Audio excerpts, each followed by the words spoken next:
They were cheering when he jumped, but he did not come up again. Turnpike Troubadours, before the devil and those were dead. I remember one time growing up when my best friend David asked if my grandparents were still living. His own grandmother had passed away a few days earlier, and I think he was just looking for someone to talk to about it. "Do you still have your grandparents around?"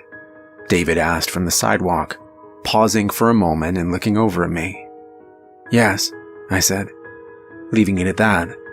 Of course they were around. Everyone was. But I could never tell. That's what Mom and Dad had said. No one in my family has died for quite some time, at least not in the traditional sense. Sure, they will become sick, and maybe for a few hours they will even leave this world. But they always come back. Take my Uncle Carl, for instance. He had developed bone cancer in his late 70s, and day by day it wore down his body until by the end he could nearly pass for a skeleton. One day, as he lay in bed with his family circled around, his heart finally gave in and stopped fighting. He took one last breath, held his necklace tightly in his right hand, and then he was gone. My mother held me close and watched as I stared over at his vacant body. "It's okay, dear. He'll be back tomorrow." And he was. Sure enough, the next morning, Uncle Carl was the first one at the table for breakfast. And what's more, he was young again. "Uncle Carl!" I yelled happily, running over into his arms. "Hey there, sport. I missed you," he said, ruffling my hair. "Is it gone?" "It's gone, buddy," he replied warmly. I didn't ask, and I'm not sure that even he knew the exact age he now was, but he appeared to be in his early 30s. It's different every time. I like to think that maybe you come back at the age you were most happy, but that's just speculation, really. None of us know why you come back the age you do. All we know is that you always come back. That is, until recently. My great-grandfather Isaac was the strongest of us. He had been a coal miner and had seemingly come back in his best physical condition. His shoulders were broad and wide, and his arms thick and muscular. He still wore the same dusty pants and cloudy gray jacket that no doubt came from the old days. He would even wake up wearing a cracked mining helmet that looked to be over 100 years old. I could hear him swearing every morning. "Son of a sore neck again on his cursed thing," he would yell through the house, throwing his helmet angrily against the wall on the other side of mine. I always chuckled. That was one of the peculiarities with the family. Once you died and came back, you always woke up every morning wearing the same set of clothes. It seemed to be chosen at random, as far as we could tell. I was particularly embarrassed one day when, upon entering my great-aunt Natalie's room, I found her wearing a bright red negligee and a black top hat.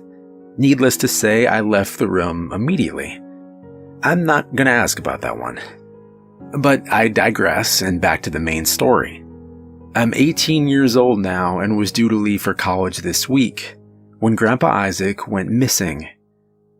Maybe more accurately still, he never showed up. That morning, when our family sat around at the breakfast table, I noticed his seat was empty. I wouldn't have thought much of it had it not been for the surprised look of fear from my remaining family. "I'll go," his wife had said, quickly rising from her chair and leading 3 or 4 family members upstairs to his room. He wasn't there either. We held the funeral 3 days later. I had never been to one before. His wife, my grandma, gave the eulogy, and I wish I could remember more of what she said, but I was too shaken up. I had never experienced death before, and as she stood up in front of us, I only recall her saying one thing: "Death seems to have found us again." After it was all over, she took my hand. "Come with me," she said softly, leading me up the old creaky stairs that led to the attic. She unlocked a dark wooden chest I had never seen before and pulled out something small that was wrapped tightly. You need to know." That night, I walked with her from door to door and window to window. At each, she would recite a set of words. I'm still learning Latin, but upon asking, she told me the approximate translation. Death is not welcome here. The chest had contained an ancient vial of liquid. Sky blues, forest greens, and taxicab yellows seemed to swirl endlessly and with purpose, and I held my breath in wonder as I walked behind her through our home. She would recite the words and then close her eyes, dip her index finger into the old vial, and use a small portion of the liquid to draw a small symbol. The liquid seemed to glow more brightly upon contact with her skin, and when the symbol was drawn completely, it would shine as well. We double-checked that every door and window was covered. They were. Upon our completion, the rest of the family was then in charge of taping up the windows with dense black paper that made it impossible to see through to the outside. That night, as the last of the sunlight began to fall over the mountains, we locked the front door and checked it twice. My grandmother sat down next to me. "There's one more thing." "What is it, Grandma?"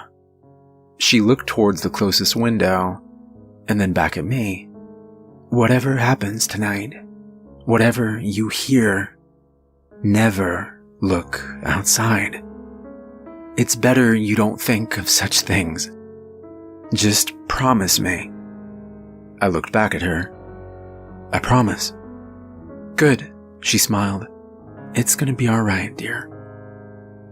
That evening, as my family and I stayed up to keep watch, the night seemed to pass like any other. We played cards and made poor attempts at joking, trying our best to keep our minds off the current situation. And then the knocking started. First, there were 3 knocks at the front door. My family grew silent. Then there were 3 more on the kitchen window close by. And then suddenly, there was a rapid, more powerful knocking that seemed to strike every window and doorway in the house at once. Something wanted desperately to get inside. After a time, it stopped. There was quiet again. A minute or 2 passed, and the calm was interrupted by a great howling.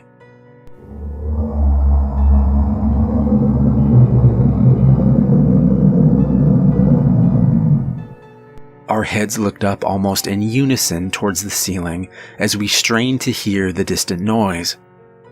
It came from directly above us, far off in the sky. The howl could be heard echoing throughout the house and seemed to shake the very foundation. And then, as quickly as it had started, it was over.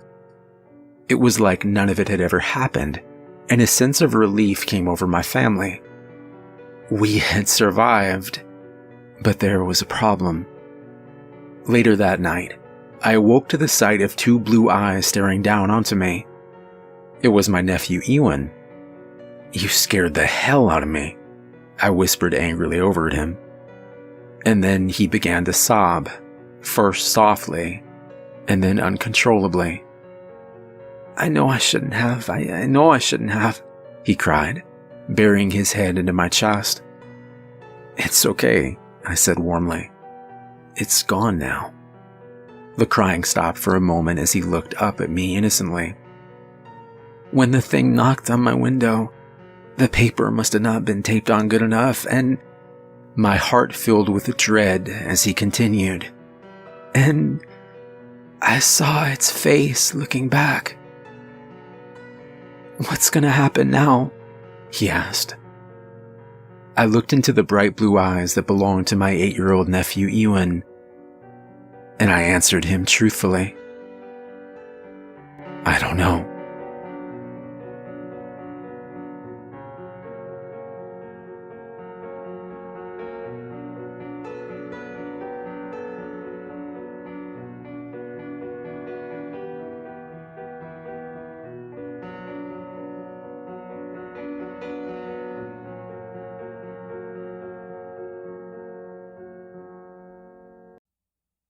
Part 2. May we all get to heaven before the devil knows we're dead. Turnpike Troubadours. "What's going to happen now?" he asked. I looked into the bright blue eyes that belonged to my 8-year-old nephew Ewan. "I don't know," I answered truthfully. And I didn't know. How could I know what was going to happen next? "Why the hell would you?" I suddenly saw the fear in his eyes and came to my senses. Instead of yelling, I hugged him. "It'll be okay, buddy. We'll ask Grandma for help," I said, trying to calm him. "You won't let anything bad happen to me, will you, Stephen?" I forced a smile. "I won't let anything bad happen to you." Checking the alarm clock on the old antique bedside table next to us, I saw it was nearly 2 hours past midnight. "Now come on, let's go wake her up," I said, patting him on the back. He smiled genuinely, and as he did, an ominous feeling seemed to pass across me. I suddenly knew that none of this could end well. For a brief moment, I understood that when Ewan had looked at whatever ghastly figure had been on the other side of the window, it had sealed the fate of himself, myself, and possibly even that of our entire family. But perhaps it wasn't entirely his fault. This had started with the death of our grandfather Isaac. Something dark had finally found us. Maybe whatever it was could sense the happiness and innocence of a family that had lived without a fear of death, that had lived without that inevitability hanging over it. That inevitability, my mind repeated. Death can't be cheated. And your family has cheated me for too long. Stop it, Stephen, I told myself angrily, pushing those thoughts back into a deeper recess of my mind. I took a breath and opened the door to the hallway. It seemed darker than usual, and a certain musty smell hung in the air, almost like the smell of... Stop it. We walked quickly down into the darkness and towards my grandmother's room, ignoring the thick silence. When we got there, the door was already wide open. "Stay close to me, Ewan," I said, before realizing he couldn't have been any closer if we had been tied together. He was terrified. "Grandma?" I said, trying to muster a courage that wouldn't come. This felt wrong. Everything felt wrong. As I stepped slowly into her room, I saw that a small lamp was flicked on near her bedside. The bed was empty. "Grandma?" I called out again, this time with even less courage. I somehow knew she was gone. I could feel it. "She's not here," I said, looking down at Ewan. "Come on." We knocked on the door to Uncle Carl's room, which was a short ways down the hallway. "Uncle Carl?" I called out through the door. Nothing. Opening the door quietly, I saw that his bed was empty as well. "Where is everyone?" Ewan asked, looking up at me. "I don't know." The noise that came next almost brought on a heart attack, even though I was only 18. I could feel my heart tense, and then my breathing stopped. A great howling boomed against the walls around us.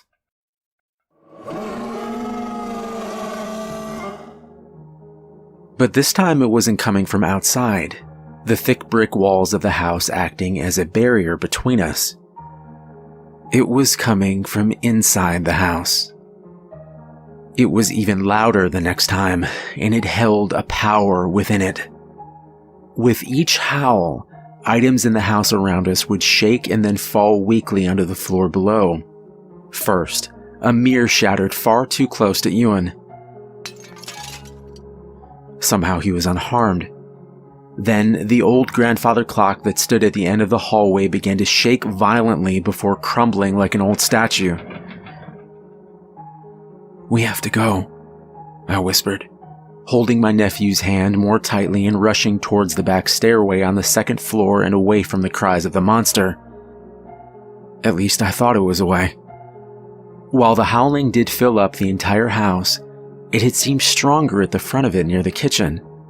We rushed down the stairway, trying to stay as silent as possible. When we reached the bottom, I headed for the door and felt Ewan's hand slip out of mine. No, it didn't slip. He pulled away.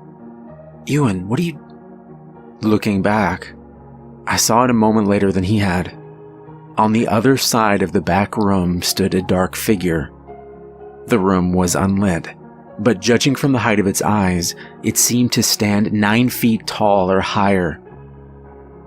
Its eyes, its yellow eyes, that seemed to call out to you, seemed to beckon for you. Ewan was lost inside of them, and so was I. The thing floated closer slowly, and the two of us were helpless to move. Maybe we didn't want to. I'm not sure what would have happened next, if not for the strong hand that clasped onto my shoulder, and the bright light that seemed to blind the monster for a moment. It howled wickedly as if wounded, and its eyes looked away. When it did, the spell was broken, and the two of us could move again. We looked up into the eyes of our great-grandfather Isaac. He was alive. "Boys, what do you say we get the hell out of here?" he said, pulling the two of us through the doorway and into the cold air of the night. The thing recovered and howled once more as it made its way towards us, but Isaac shut the door quickly and braced his back against it. His eyes were wide as he called out, "The vial!" And suddenly I realized that there was a small container of liquid lying on the ground in front of us. The door seemed to crack and bend as the thing slammed into it again and again, desperate to reach us. "Get the vial!" he screamed out again, his eyes even more desperate. An unexpected feeling of understanding came over me then, and I knew what to do. Picking up the vial, I opened it and dipped my index finger inside. As it touched my skin, there was a cooling feeling that came over my entire body. Maybe it was courage, I thought, as a determined look passed across my face, and I reached out for the door. I drew the symbol just as my grandmother had, and it glowed back brightly as if pleased. Then the slamming stopped, and the howling started up again. It was even worse than before, I realized, watching as Isaac's back slid down the doorway and he sat on the ground. He hadn't been injured, but looked as if he'd been in a brawl. His thick muscles seemed worn and tired, but he stood up anyway. I realized then what the light that had blinded the monster had been. The light on his old coal mining helmet. "It's trapped in there," he said, "but it won't hold for long." His hands reached out as he placed them firmly on our shoulders and stared down at us. "We have to go now." Not another word was said as the three of us ran towards the thick forest behind our home. Each step we took away from the house seemed to enrage the thing farther, and its screams followed us far into the darkness.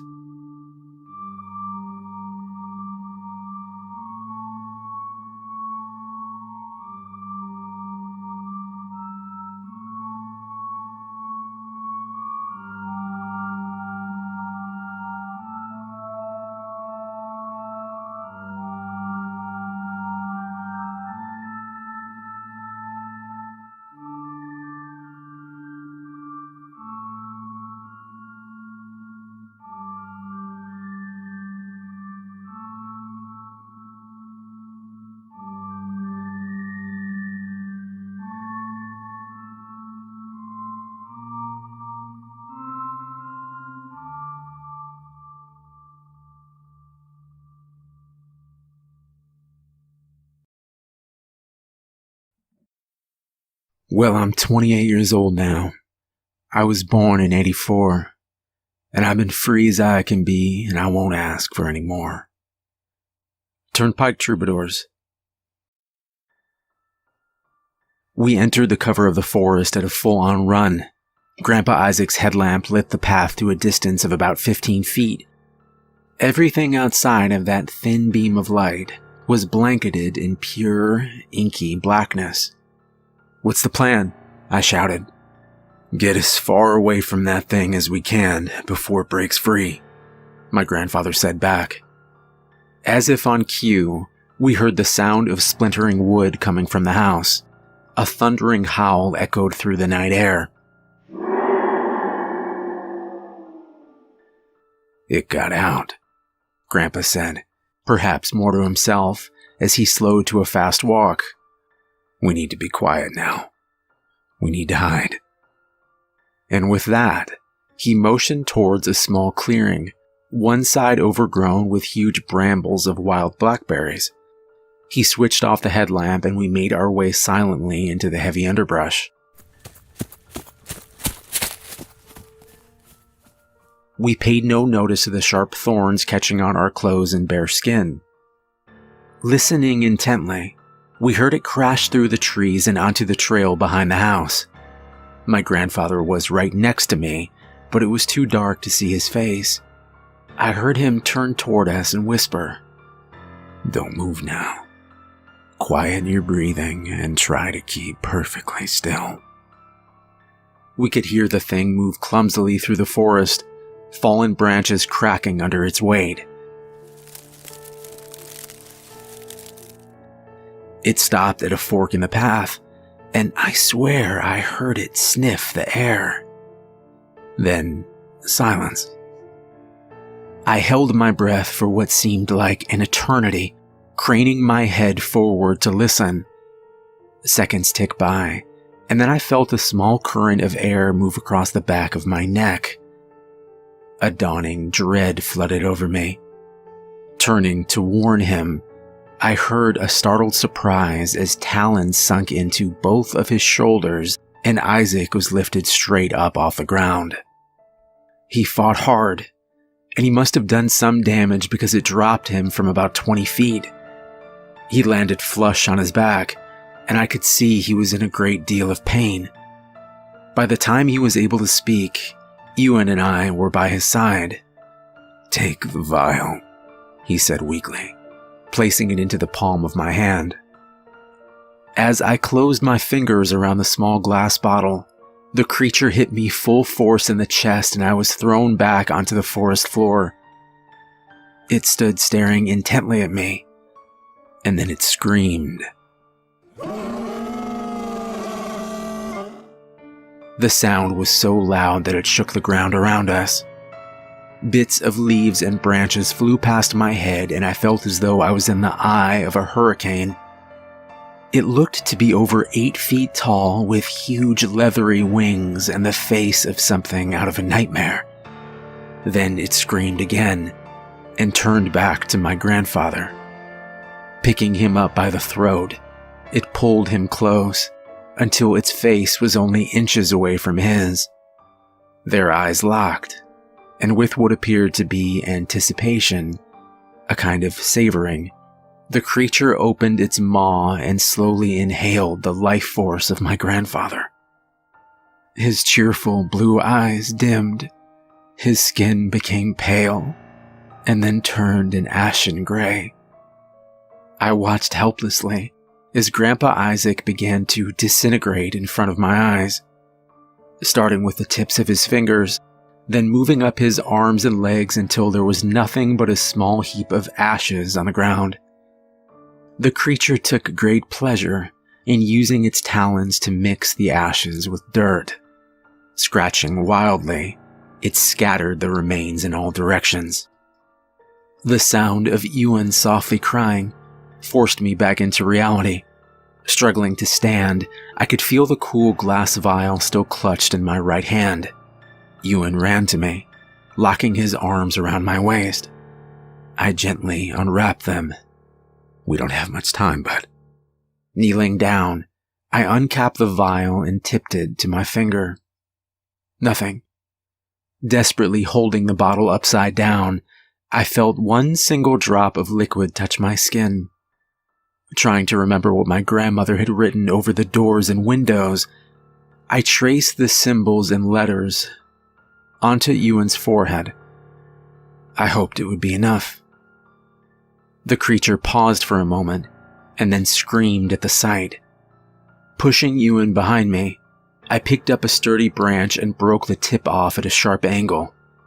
Coming straight forward, it closed the distance between us in a millisecond. Using the branch to stab for an eye, I missed, but tore a hole in one of its leathery wings. It screeched more in outrage than pain. Then it snapped my weapon in two, grabbed me by the throat, and lifted me from the ground.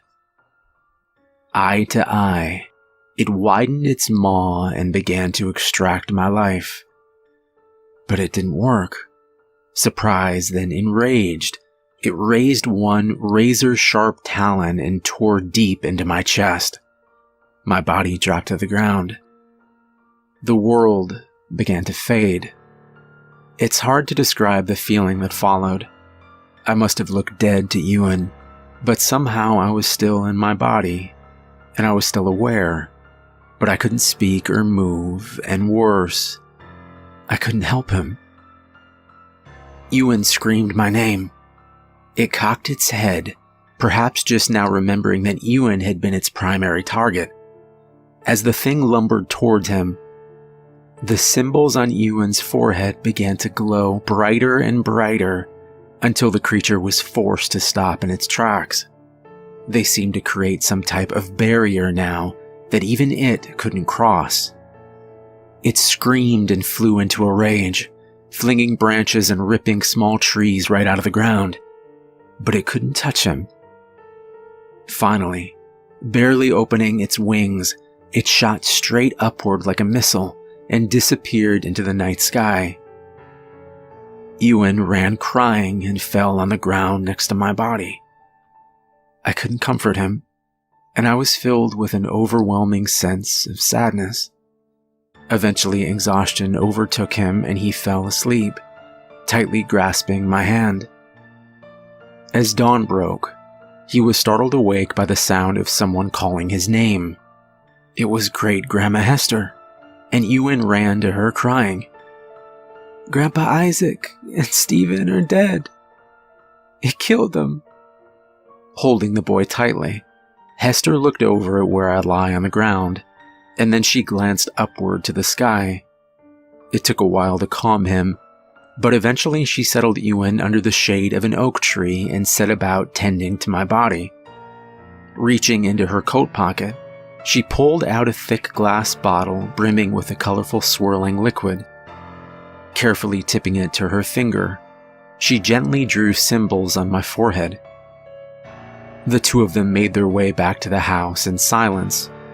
Once they arrived, she sent him upstairs to clean up while Grandma Hester prepared a quick supper.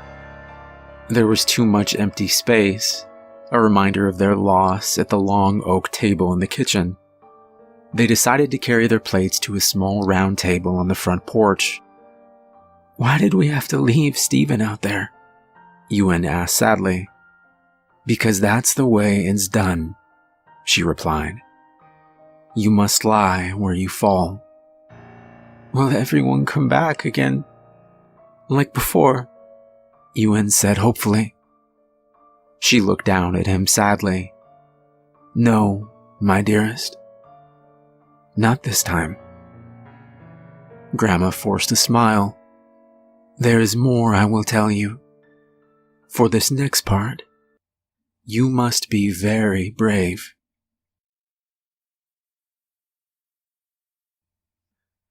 Still, let's leave the world laughing when our eulogies are read.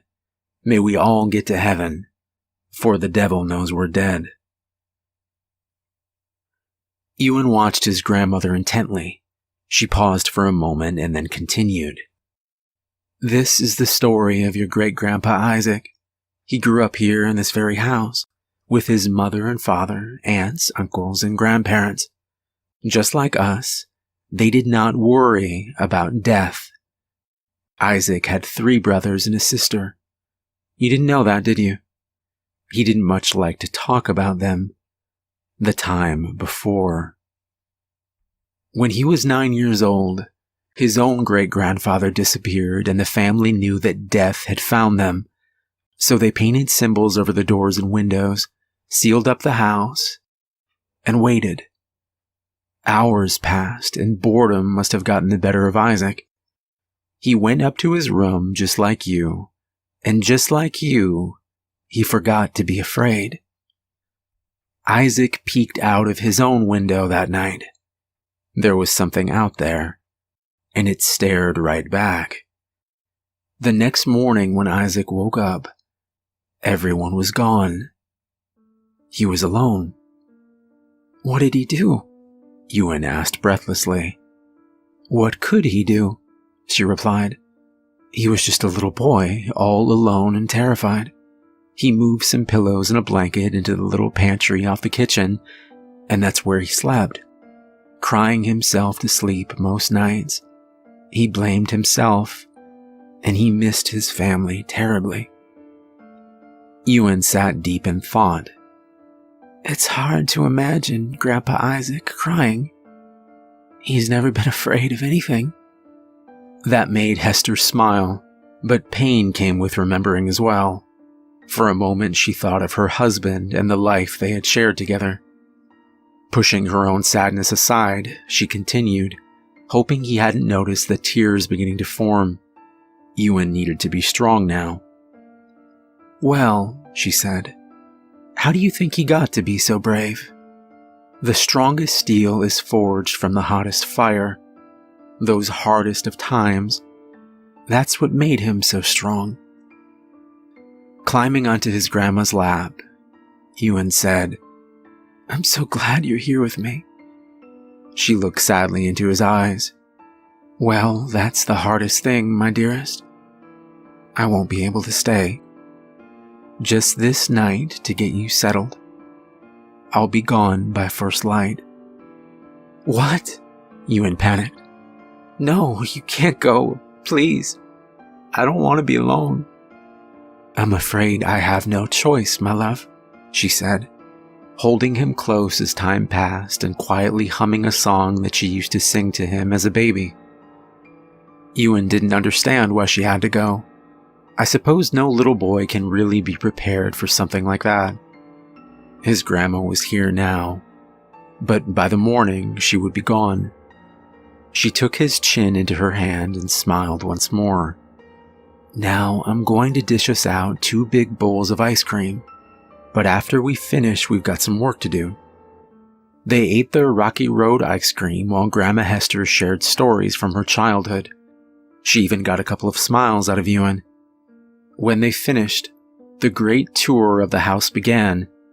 First, they visited the little nail in the closet where she kept the key to the old trunk in the attic. The books and drawings were inside, explaining how to make the markings over every door and window. The fresh vial of thick glass was carefully filled to the brim with swirling liquid, wrapped and tucked into a pocket of the trunk. Also included were the handwritten instructions on how to make more.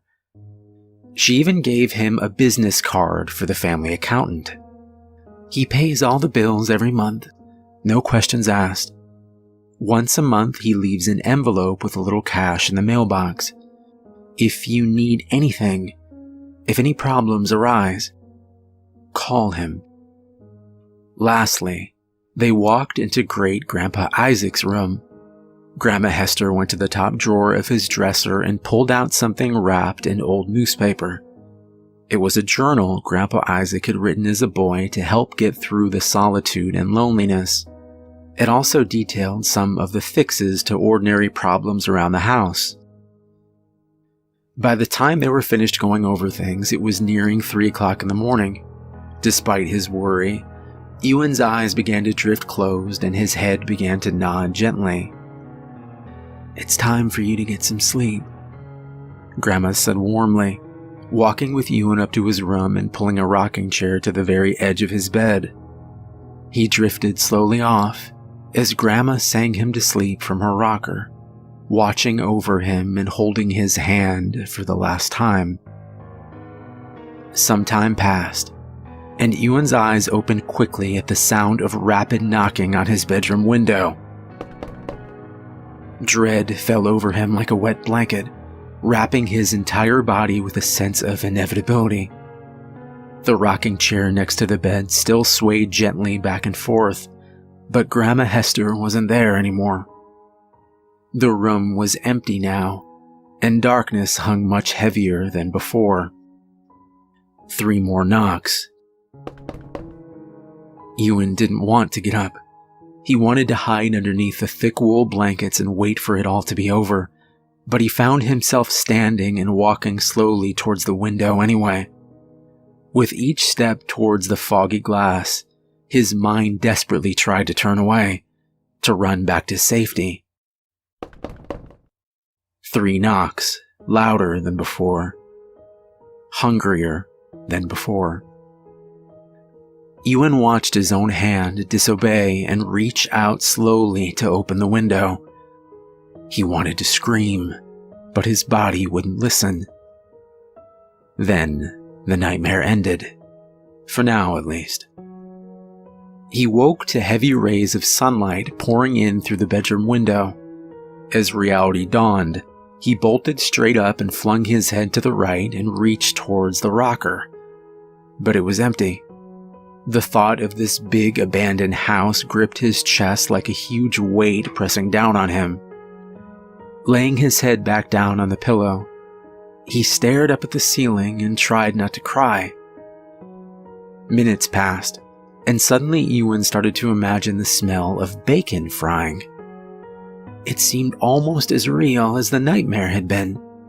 Then he heard a sound, clear as a bell and coming from downstairs. It was whistling. Ewan jumped up and ran down the back stairway to the kitchen. He took the last 4 steps at a leap and landed squarely on the black and white tiles of the kitchen floor. "Stephen!" he shouted. I turned away from the stove, just in time to catch my nephew mid-leap. He was laughing through his tears, when suddenly he paused and pulled back to look me in the eyes. "Will you stay?" he asked. "You can't get rid of me that easily," I answered. "But how?" he asked, bewildered. "It was Great-Grandma Hester," I said. "She didn't tell you because she wasn't sure it would work." Setting Ewan down, I grabbed 2 plates from the cupboard and filled them with bacon and scoops of scrambled eggs. Placing them down on the huge oak table, their solitude made the loss of our family feel almost palpable. Suddenly, I thought better of it, and we took our plates out to the front porch. Talking as we ate, I told Ewan that things would be different for a while, but we would adjust. Eventually, one or both of us would marry and have kids. Someday, maybe even grandkids. Perhaps one day, the house would be filled once again with laughter and family. For now, though, it was just the 2 of us. I asked him if that was okay. He smiled back. 2 is so much better than 1. Still, I knew how empty the house was going to feel with the loss of our family. "I have an idea that I'd like to run past you," I said. "Last week before all this started, I noticed a sign 3 streets over. It said they were giving away free puppies to a good home. I think they were a mix of—" "For real?" Ewan interrupted. I smiled, then finished. "A mix of Labrador and Golden Retriever." "We can really get a dog?" he said again, with a funny amount of disbelief for a boy that had seen what he had. "Well, Grandma Hester did leave you in charge. It's really up to you." "Yes!" Ewan shouted happily. And with that, we finished our breakfast, talking together about the past, but hopeful as well for the future.